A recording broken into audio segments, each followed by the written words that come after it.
Assalamualaikum warahmatullahi wabarakatuh. Perkenalkan, kami dari kelompok 7, kelompok informatika. Pada kesempatan kali ini, kami akan mempresentasikan materi berpikir komputasional. Pertama, sebelum memulai, izinkan kami memperkenalkan diri kami masing-masing. Pertama, perkenalkan saya Fernando Adrian Binta, absen 16. Saya Bonaventura Luviano, absen 10. Saya Muhammad Yasir, absen 25. Saya Valens Mamuda, absen 37. Baik, langsung saja kita masuk ke presentasinya. Oke, yang pertama ada pengertian. Berpikir komputasional adalah suatu kemampuan atau pendekatan dalam memecahkan masalah yang terinspirasi oleh konsep dan teknik yang digunakan dalam ilmu komputer. Hal ini melibatkan cara berpikir sistematis dan memecahkan masalah dengan menggunakan prinsip-prinsip dasar dari ilmu komputer. Nah, kemudian manfaatnya itu yang pertama meningkatkan kemampuan pemecahan masalah, kemudian meningkatkan kreativitas dan inovasi, dan meningkatkan kemampuan kolaborasi juga. Selanjutnya ada langkah-langkah dari berpikir komputasional. Yang pertama ada dekomposisi. Jadi dekomposisi ini adalah tahap pertama dari berpikir komputasi.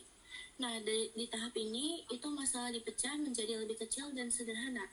Oleh karena itu, masalah tersebut dapat diselesaikan satu persatu dan dapat diidentifikasikan perbagian dari masalah itu datang. Contohnya seperti merencanakan liburan dengan memecahnya menjadi pencarian tiket pesawat, bookingnya hotel, terus tempat wisata, dan aktivitas hariannya.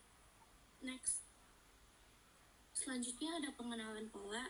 Di tahap ini menerapkan metode berpikir komputasional dengan membuat pola atau pattern, yakni mencari kesamaan karakter yang dimiliki oleh setiap unit dengan unit lainnya. Seperti dengan contohnya, seorang ibu menyadari bahwa bayinya itu rewel dan menangis setiap kali popoknya basah, sehingga ia langsung memeriksa popok itu ketika mendengar tangisan si bayi.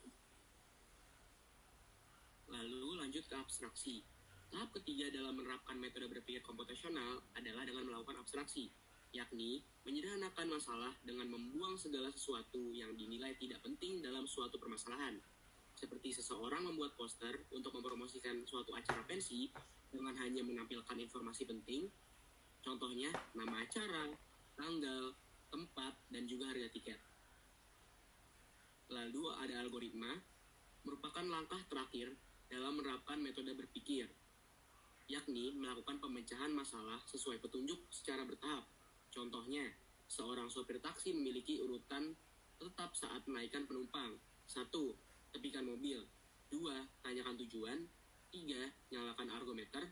Lalu mulai berkendara.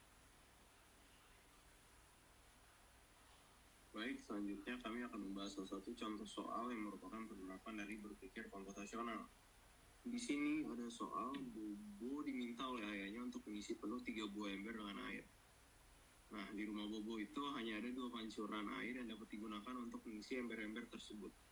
Untuk memenuhi 1 ember dengan air diperlukan waktu sekitar 1 jam. Pengisian air pada setiap ember dapat dibagi menjadi beberapa tahap.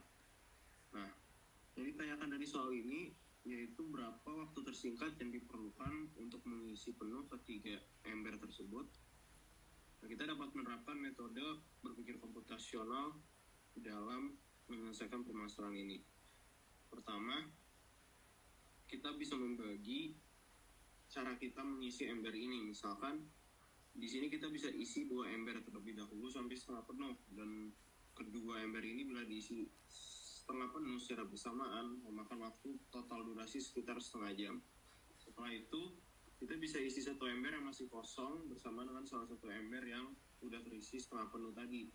Nah, ini lagi karena dilakukan bersamaan maka akan memakan waktu sekitar setengah jam.